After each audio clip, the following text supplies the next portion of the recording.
m'appelle Julie Buxman, je suis officier polyvalente de la marine marchande et je travaille chez Orange Marine. Ma passion pour la mer est née essentiellement du fait que j'ai toujours vécu près de la mer. J'ai fait de l'optimiste très jeune et donc j'ai fait énormément de voiles, donc c'était évident pour moi de continuer dans ce domaine-là.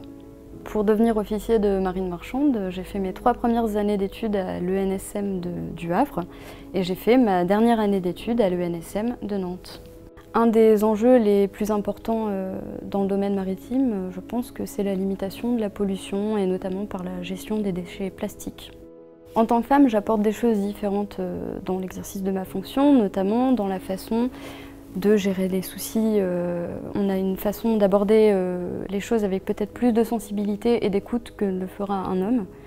Et du coup, on est assez complémentaires et c'est plutôt pas mal de varier les genres à bord.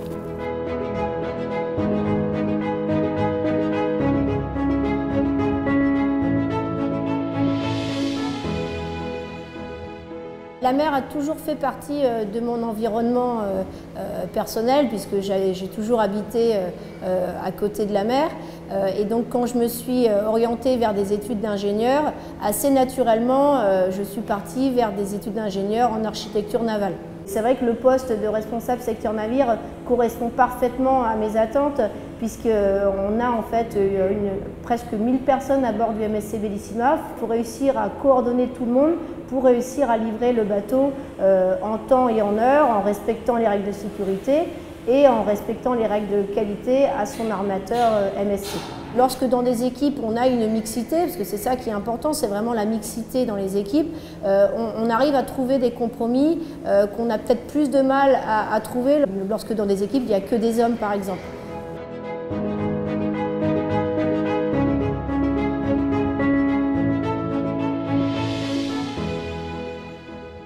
Je suis capitaine de première classe de la navigation maritime, pilote de Seine et je suis actuellement présidente de la station de pilotage de la Seine Caen-Dieppe.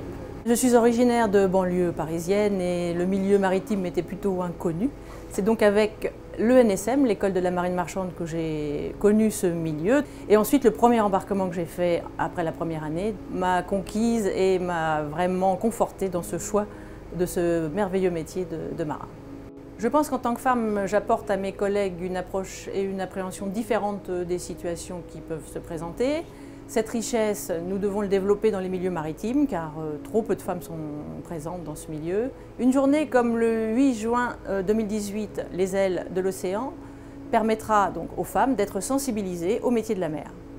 Le milieu maritime a toujours été un milieu traditionnel, mais qui a su s'adapter aux circonstances. Aujourd'hui, nous devons être précurseurs dans notre domaine.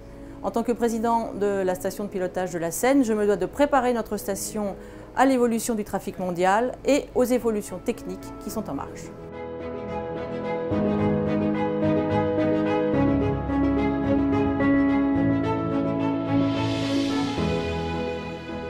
Le choix de la marine marchande a été assez tardif. Cette carrière était à l'époque peu envisagée pour une femme. Les hasards de la vie ont fait que je me suis rendu compte que c'était possible. Et tout ensuite s'est passé très vite, puisque dans la foulée j'ai passé le concours et je suis entrée à l'école de la marine marchande à Nantes-Saint-Nazaire. Il s'en est donc suivi une carrière chez Brittany Ferries qui a duré environ 13 ans, suivie d'une reconversion à terre, étant donné que j'ai 2 enfants et que la conjugaison entre le métier de marin et les activités familiales sont parfois complexes. Alors actuellement, le principal enjeu est celui des futurs navires qui seront alimentés au GNL. Et d'un point de vue purement portuaire, la problématique est comment procéder à l'avitaillement de ces navires dans les meilleures conditions possibles. La fonction du port est à la fois une fonction de service, de qualité de service. Et dans cette qualité de service, nous devons impérativement accompagner les armateurs dans cette démarche de façon à proposer des solutions adéquates et de trouver les innovations réglementaires qui permettront que ces opérations se fassent dans les meilleures conditions possibles.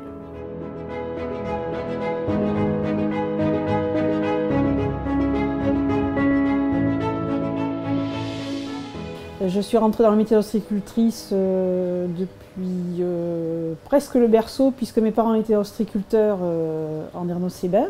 Et j'ai suivi ce métier voilà, depuis ma jeunesse. C'est un métier les pieds dans l'eau, proche de la nature, avec un cycle de vie à la clé. Et c'est une liberté qui m'a été offerte. Alors cette passion, je l'ai en moi depuis que je suis née, parce que je suis née dans ce milieu et que l'idée de m'en éloigner ne m'était pas possible. Donc ça voulait dire que j'avais un très fort attachement à ce milieu maritime. Je me suis aperçue que la mer m'offrait la liberté de mouvement et le bonheur quotidien de découvrir le soleil se lever, se coucher, de plonger les mains dans l'eau froide, moins froide. C'est une liberté au quotidien dans le milieu naturel.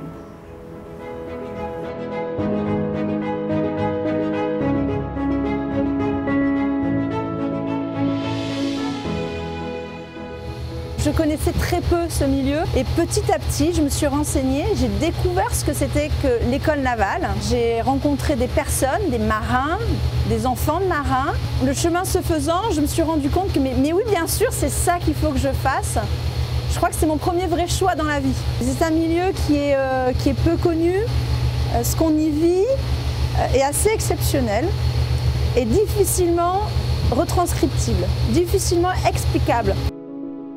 Ça a peu d'importance finalement que vous soyez un homme ou une femme, vous allez être dans les mêmes responsabilités et vous allez agir de la même manière. Et finalement, si j'ai un message, c'est de dire que quelles que soient vos origines, quel que soit votre genre, quel que soit votre milieu social, quel que soit votre niveau d'études, vous avez peut-être une place dans la marine.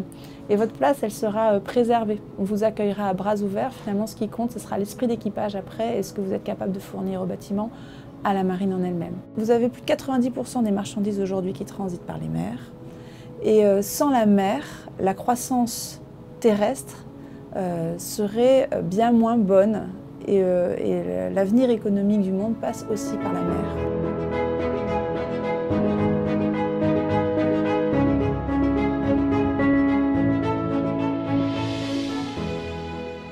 Je suis directrice de recherche au CNRS.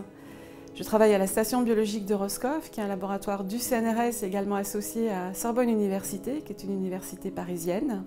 Mon domaine de recherche, c'est la biologie des grandes algues, mais je suis également directrice d'un laboratoire de recherche de 75 personnes à la station.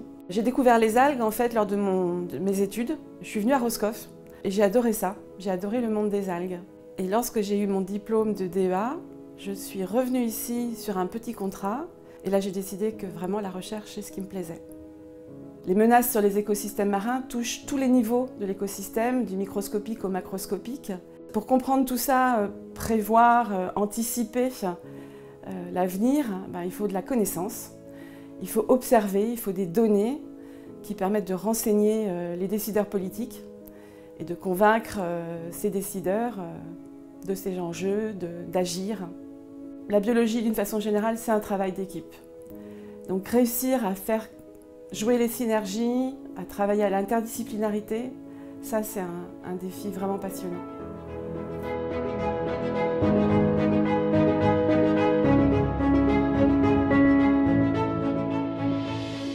J'ai choisi le métier d'ingénieur tout d'abord pour son aspect scientifique. J'ai toujours aimé comprendre pourquoi, avoir plus de connaissances. Et en travaillant chez Naval Group, je suis vraiment bien servie parce qu'il faut bien voir qu'ici, on fabrique des sous-marins nucléaires, des porte-avions, des objets extrêmement complexes qui sont composés de millions de pièces, de millions de lignes de code. Donc le challenge scientifique, pour moi, c'est quelque chose qui me motive beaucoup. Aujourd'hui, on parle de la diversité homme-femme, mais je verrai la question sous un angle plus global. La diversité de parcours, la diversité de culture. Et c'est ça qui crée la richesse dans un groupe, des parcours atypiques. Par exemple, en ce qui me concerne, je n'ai pas un parcours ni un profil particulièrement standard. C'est vrai que je suis une femme dans un milieu maritime. Je suis diplômée ingénieure, mais pas particulièrement dans le milieu maritime. Et dans mon groupe, on ne m'a jamais fait sentir que c'était un handicap. Au contraire, Ça a été extrêmement souvent valorisé et ça m'a permis d'avoir un parcours professionnel varié en fonction de mes attentes et des besoins du groupe.